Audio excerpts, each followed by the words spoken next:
All right, welcome back to the channel. It's your boy Fanon, and in this video, we are going to talk about the 135-pound division.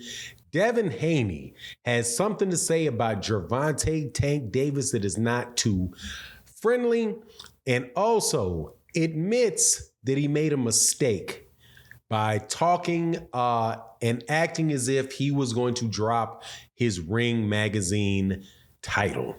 Let's talk about that in this video.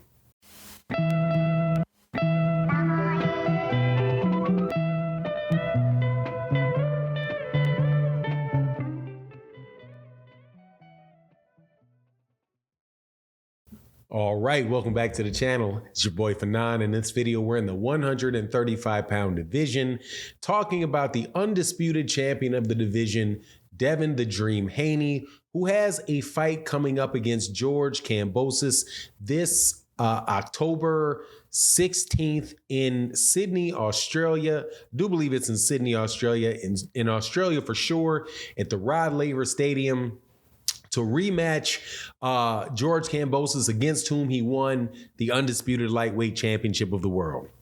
Now, in an interview that he gave to Fight Hype, shout out to Fight Hype. I do believe this was an interview, was put on Fight Hype, but I think it was Lance Pugmire that was actually asking the question and conducting the interview.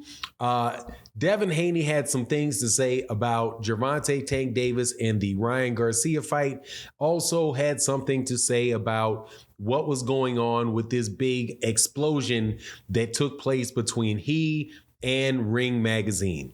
Now, before I get into that though, let me welcome you back to the channel. If you are a longtime subscriber and supporter of the channel, thank you for chopping up with me about boxing. If you are new to the channel, please accept my invitation to hit that subscribe button, hit the bell icon so you can be notified of when we release more videos. So let's get into this. Devin Haney was asked some questions about Ryan Garcia and Gervonta Davis's fight, and that fight not happening, and said something very interesting to me, in that he didn't just blame Ryan Garcia for the fight happening, but said that he did not believe that Gervonta Davis ever wanted to make the fight between he and Ryan Garcia. Now, from what I understand, Gervonta Davis and Leonard Ellerbe and those guys have tried to make the fight with Ryan Garcia before. I, like Devin Haney, thought the entire time, no, this fight's not going to happen. But it isn't necessarily because of Gervonta Davis. I think it has an absolute ton to do with Ryan Garcia. Also, but more specifically, Oscar De La Hoya and DAZN, and the fact that they have an up-and-coming young fighter, probably the number 2 as far as popularity goes, ticket sales go, and all that good old stuff.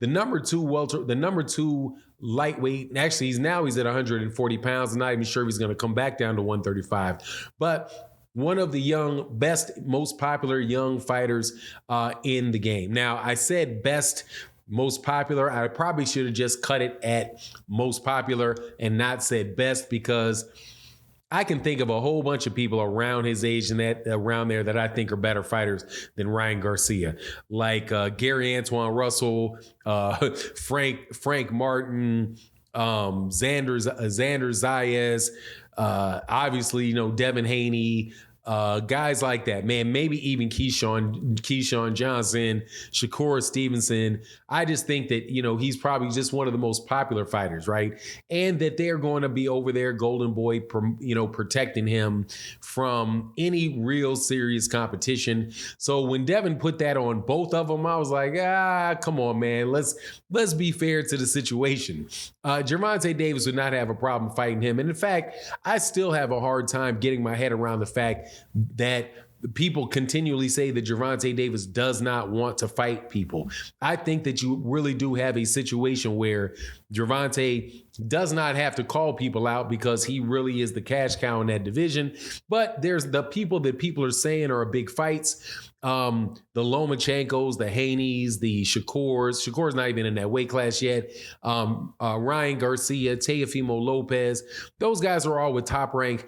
And Top Rank is not any more interested in making a fight between those guys and Gervonta Davis than Oscar De La Hoya is interested in making Ryan Garcia versus Gervonta Davis. This whole inside fighting thing, in-house fighting thing, is a real thing going on in boxing. Not, just a couple years ago, or less than a couple years ago, last year, they were talking about the network war going on between Showtime and ESPN and DAZN. And just because they're not using that buzzword anymore doesn't mean that is anything any less true. All these guys are coming out of a pandemic, right, in which, they still had operating costs and all of those things, or, were still hanging over their head. And now that we're out of the pandemic, they're, going to try their absolute best to make as much profit and recoup as much as they possibly can, trying to get over that pandemic. So, when before the pandemic, there was a network war. After the pandemic, it's still going to be that case, and the in-house fights are probably going to be even more consistent because, again, a lot of these organizations very well may have been operating at the red or barely in the black, if they were being very, very frugal and very smart about their stuff. So, to put that on Gervonta, for me, it's just, I don't really see that. Now, the other side of it is that Devin Haney admitted that he made a mistake and basically said that it was the heat of the moment that had him snapping on Ring Magazine and saying that he would not carry their belt in the ring or would not be seen after it, right? And then he and Dougie Fisher got into it. The CEO, excuse me, not the CEO, the editor-in-chief of Ring Magazine got into it and about, send the belt back, and then Devin turned around and say, he earned it, come get it. Now Devin, in this interview with Lance Pugmire, makes it sound like nothing is going to happen. Nothing's going to come of that. Out of his mouth, he didn't say, no, I'm going to keep the belt. But he said, I earned it. All of that stuff, I was really upset about it. But, after I beat George Kambosos, then I should be on the pound for pound list, and said that he believed that he should be on the pound for pound list because he was the youngest guy to become the undisputed champion. So that should put you on the pound for, man, that's not going to get you on the pound for pound list. And beating the same guy twice. I mean, if he's looking to beat George Kambosos twice in a row and think that's going to elevate him in their eyes, nah, man, more than not likely not going to happen. And on top of it, since he had that big brouhaha, I doubt very much Ring Magazine is going to put him on there the next time, because in that case, it makes it look like they're folding, that they felt, folded in the pressure. At the end of the day, though, if you're not serious about taking the belt back and you said that, you probably just shouldn't have said it at all. So if you kind of fly off the handle and do those things on Twitter, maybe time to hire somebody, to do your media relations and make sure that you're not putting stuff out of there too much and you're just not talking out the side of your neck.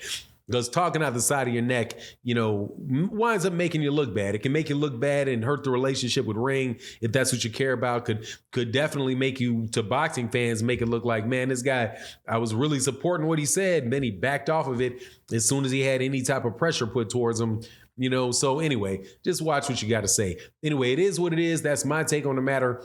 You let me know what you think in the comment section. And with that, I'm out. Peace.